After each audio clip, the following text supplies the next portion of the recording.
bien, capítulo 39, misterios mayores y misterios menores. Empezamos. En lo que precede, hemos hecho alusión en diversas ocasiones a la distinción de los misterios mayores y de los misterios menores, designaciones tomadas a la antigüedad griega, pero que en realidad son susceptibles de una aplicación completamente general. Ahora, nos es menester insistir un poco más en ella, a fin de precisar bien cómo debe entenderse esta distinción.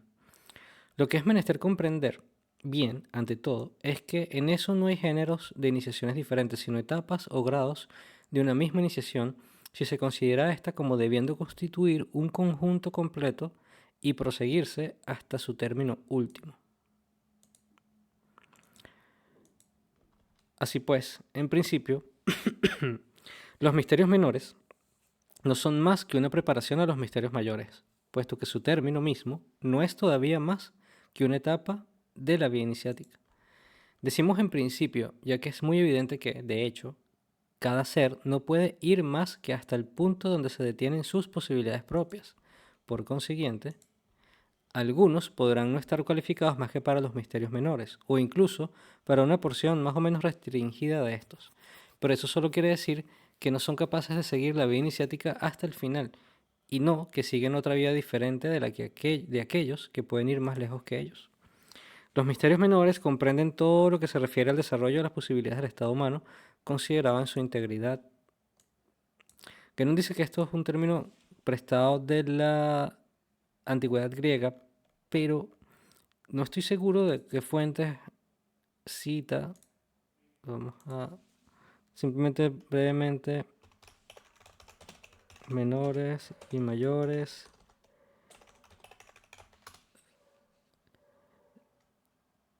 De los misterios eleusinos parece que utilizaban esta designación.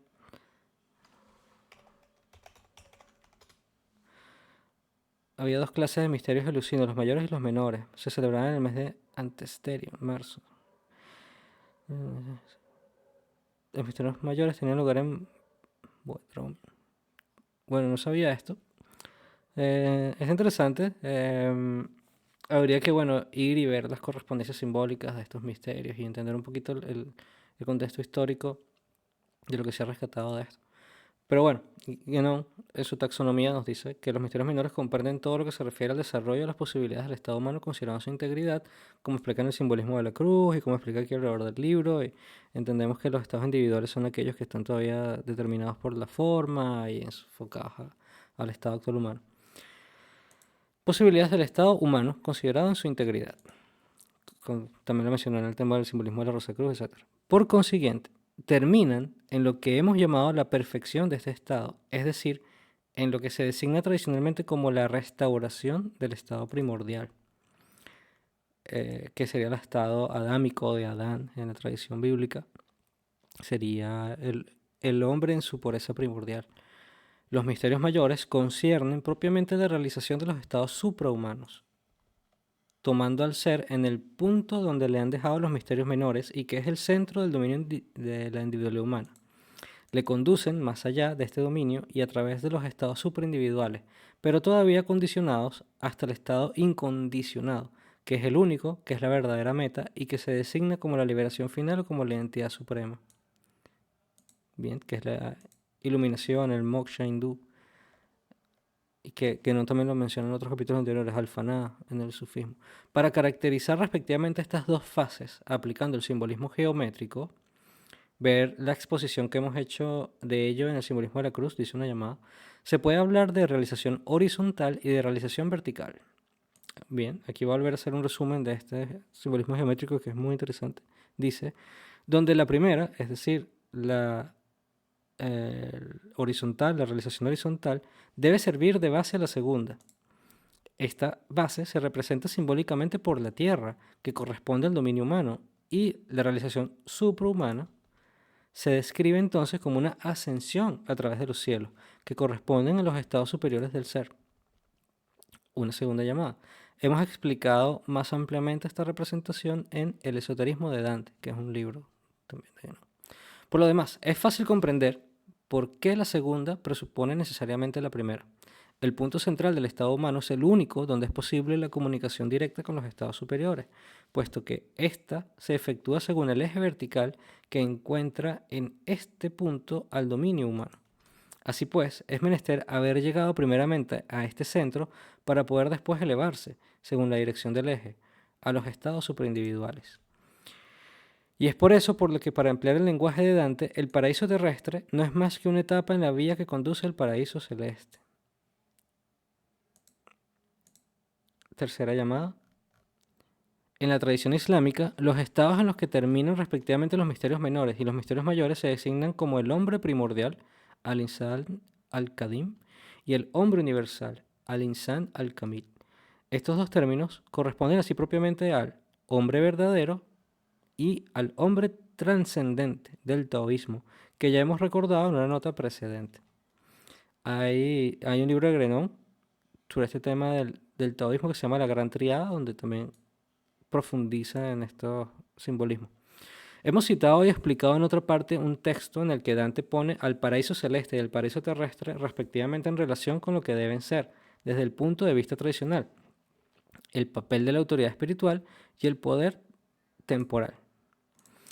Es decir, en otros términos, con la función sacerdotal y la función real. Una cuarta llamada. Ver autoridad espiritual y poder temporal, capítulo 8.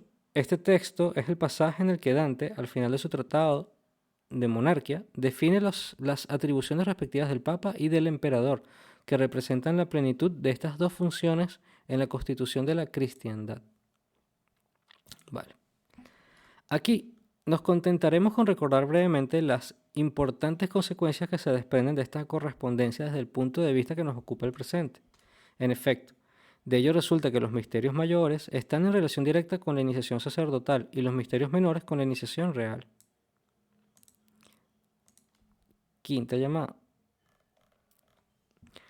Las funciones sacerdotal y real conllevan el conjunto de las aplicaciones cuyos principios son proporcionados respectivamente por las iniciaciones correspondientes, de donde el empleo de las expresiones de arte sacerdotal y de arte real para designar estas aplicaciones. Bien, pero esto es muy, esta lo veo muy occidental, muy cristiano, porque por ejemplo, en el Islam no existe la edición sacerdotal y real como separada, más que quizás en funciones del imán por un lado y del califa por otro. Quizás sí, bueno, habrían adaptaciones que, como luego, bueno, aquí más abajo también está hablando de los brahmanes y los kshatriyas, y sí, de una forma u otra estas diferentes como funciones se manifiestan para representar obviamente cargos, o en este caso serían más como el arte real y el arte sacerdotal, serían las correspondencias de estos estados, uno más enfocado al aspecto terrenal y otro más al aspecto celestial, y que la iniciación del hombre primordial, o ser un hombre perfecto, un hombre centrado, un hombre que se ha reintegrado a sí mismo, es el primer paso para luego ascender hacia aspiraciones más elevadas. Pero bien, estoy buscando cómo se puede explicar esto de una manera más sencilla. Yo creo que la mejor manera de hacerlo sería dibujando el simbolismo de la cruz y justamente explicando geométricamente la interpretación del símbolo, y luego hacer algunos cuadros de correspondencia. Pero de momento vamos a seguir leyendo, a ver cómo que no lo explican. Vamos a repetir, en efecto, de ello resulta que los misterios mayores están en relación directa con la iniciación sacerdotal y los misterios menores con la iniciación real. Si empleamos ahora los términos tomados a la organización hindú de las castas, podemos decir que normalmente los primeros pueden ser considerados como el dominio propio de los brahmanes y los segundos como el de los kshatriyas. Hay una sexta llamada. Sobre este punto, ver también autoridad espiritual y poder temporal, capítulo 2.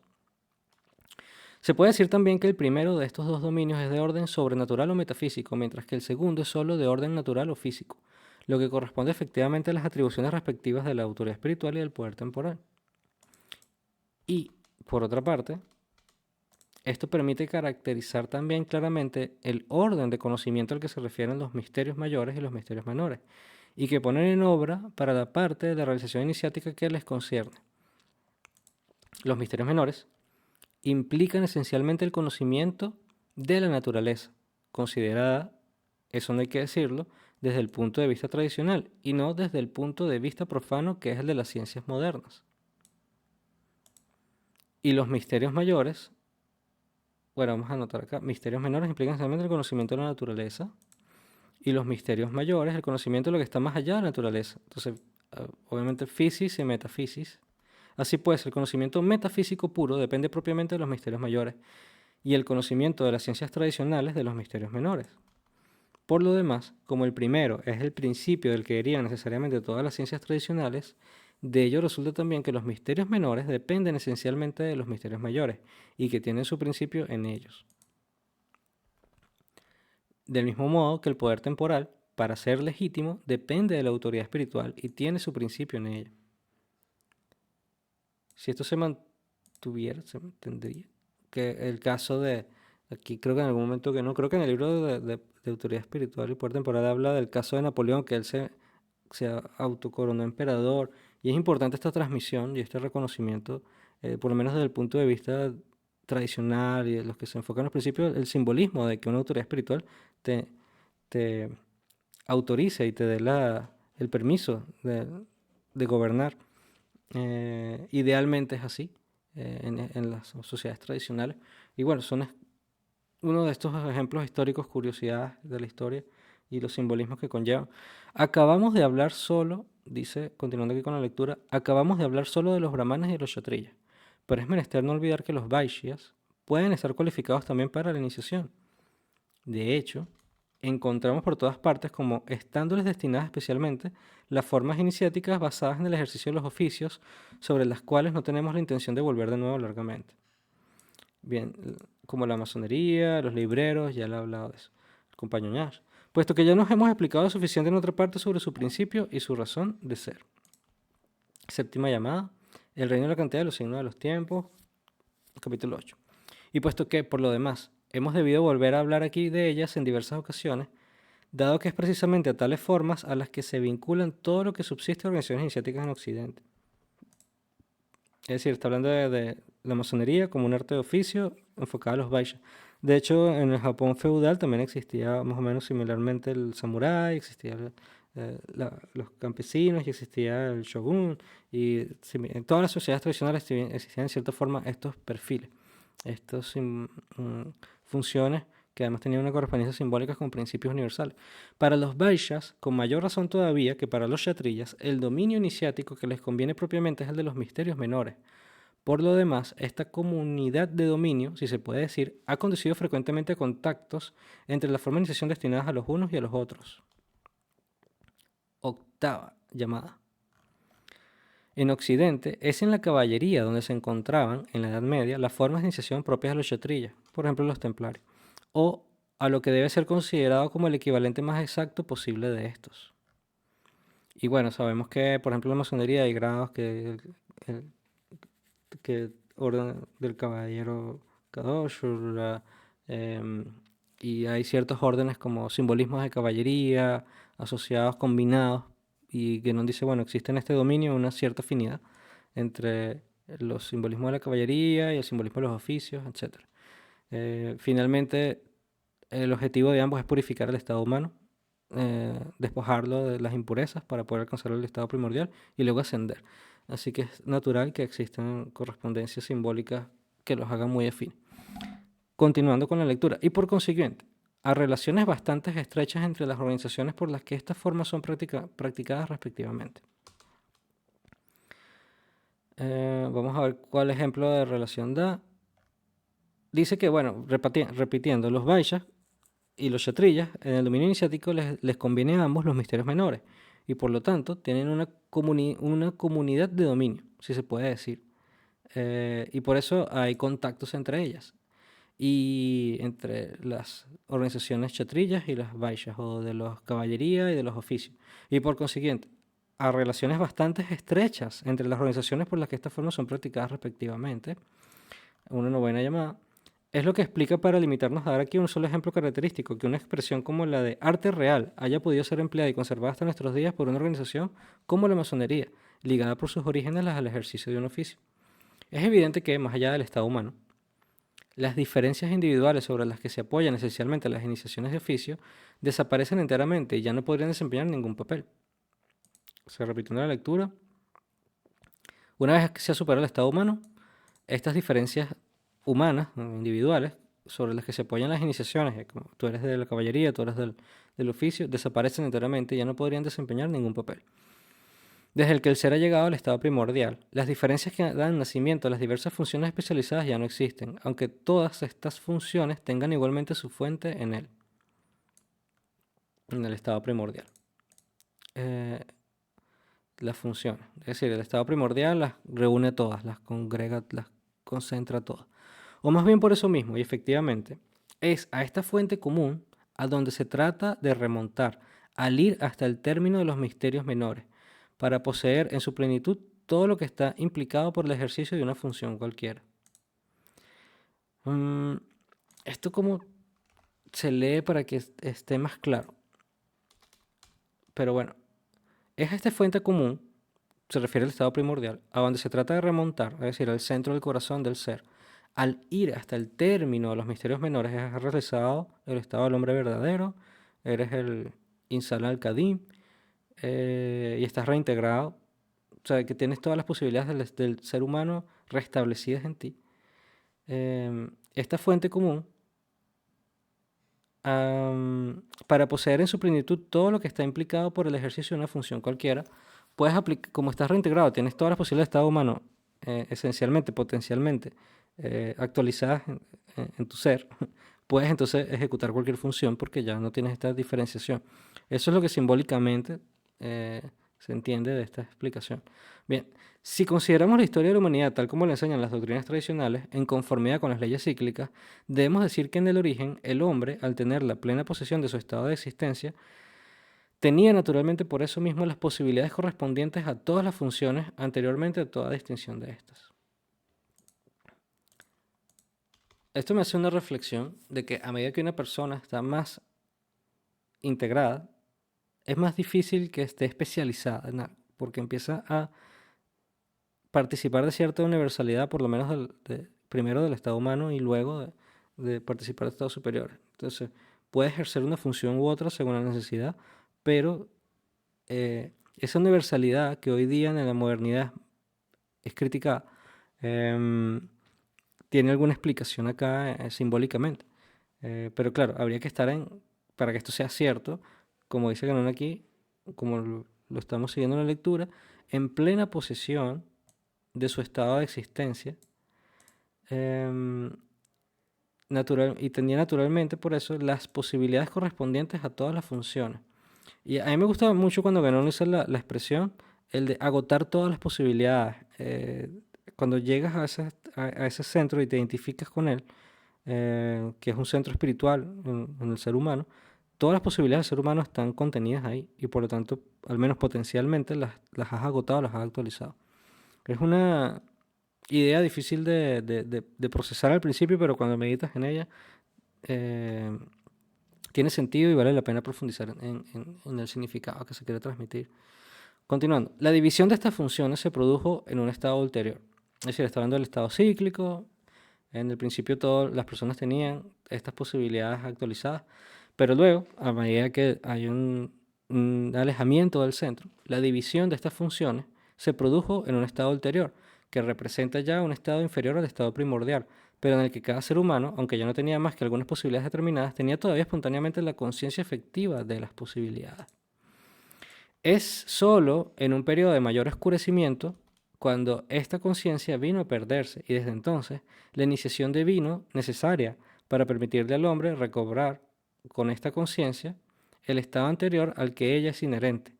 Tal es en efecto el primero de sus fines, el que se propone más inmediatamente. Eso, para ser posible, implica una transmisión que se remonta por una cadena ininterrumpida hasta el estado que se trata de restaurar, y así seguidamente hasta el estado primordial mismo. Y todavía, puesto que la iniciación no se detiene ahí, y puesto que los misterios menores no son más que la preparación de los misterios mayores, es decir, a la toma de posesión de los estados superiores del ser, es menester, en definitiva, remontar más allá incluso de los orígenes de la humanidad. Es por eso porque la cuestión de un origen histórico de la iniciación aparece como enteramente desprovista de sentido. Por lo demás, ocurre lo mismo en lo que concierne al origen de los oficios, de las artes y de la ciencia, consideradas en su acepción tradicional y legítima, ya que todos a través de las diferenciaciones y de las adaptaciones múltiples, pero secundarias, derivan igualmente del estado primordial, que los contiene a todos en principio, y por ahí se ligan a los demás órdenes de existencia, más allá de la humanidad misma, lo que por lo demás es necesario para que cada uno en su rango y según su medida pueda concurrir efectivamente a la realización del plan del gran arquitecto del universo. Y cuando estudiamos las tradiciones y las leyendas, la mayoría de los oficios y artes y oficios tienen un origen que fue transmitido eh, por un origen divino. Debemos agregar todavía que, puesto que los misterios mayores tienen como dominio el conocimiento metafísico puro, que es esencialmente uno e imitable en razón mismo de su carácter principal, es solo en el dominio de los misterios menores donde puede producirse desviaciones. Y esto podría explicarse mucho de los hechos concernientes a algunas organizaciones iniciáticas incompletas. De una manera general, estas desviaciones suponen que el lazo normal con los misterios mayores ha sido roto, de suerte que los misterios menores han llegado a ser tomados por fin en sí mismos. Y en estas condiciones ya no pueden llegar siquiera realmente a su término, sino que se dispersan en cierto modo en un desarrollo de posibilidades más o menos secundarias, desarrollo que al no estar ordenado ya en vista de un fin superior, corre con el riesgo desde entonces de tomar un carácter inarmónico, que constituye precisamente la desviación. Por otro lado, es también en ese mismo dominio de los misterios menores, y ahí únicamente donde la contrainiciación es susceptible de oponerse a la iniciación verdadera y de entrar en lucha con ella. Hay una llamada, el reino del cantero, signo de los tiempos, capítulo 38. El dominio de los misterios mayores, que se refieren a los estados superhumanos y al orden puramente espiritual, está, por su naturaleza misma, más allá de una tal oposición y, por consiguiente, enteramente cerrado a todo lo que no es la verdadera iniciación según la ortodoxia tradicional. De todo eso resulta que la posibilidad de extravío subsiste en tanto que el ser no está reintegrado todavía al estado primordial, pero que cesa de existir desde que ha alcanzado el centro de la individualidad humana, y es por eso por lo que se puede decir que aquel que ha llegado a este punto, es decir, a la terminación de los misterios menores, está ya virtualmente liberado. Onceava llamada. Es la terminología budista es lo que la terminología budista llama anagami, es decir, el que no retorna a un estado de manifestación individual. Aunque no pueda estarlo efectivamente más, siguiendo con la lectura, que cuando haya recorrido la vía de los misterios mayores y realizado finalmente la identidad suprema. Vale, un capítulo bien interesante, sobre todo el simbolismo del estado primordial, vale la pena profundizar en él. Y cómo esto se corresponde con, bueno, las historias de los profetas y los maestros que han alcanzado ese estado y aquellos que luego han seguido más allá, ¿no? Al estado de la liberación y de la realización final de la entidad suprema. Es un capítulo que a mí particularmente me pareció más difícil que los otros que hemos leído eh, en, en estas lecturas, porque hace expresiones y comentarios y algunas afirmaciones que son difíciles al momento de procesar y visualizar y se entiende el tema de las funciones, de los oficios, la caballería, pero el de las posibilidades del estado humano, comprender eso simbólicamente y luego la identidad, bueno, ese es el trabajo de los misterios menores. Justamente la meta, entender este simbolismo e integrarlo, procesarlo y reconocerlo. El próximo capítulo va a continuar con esta misma línea, ya es el capítulo 40 y se llama Iniciación sacerdotal e Iniciación real.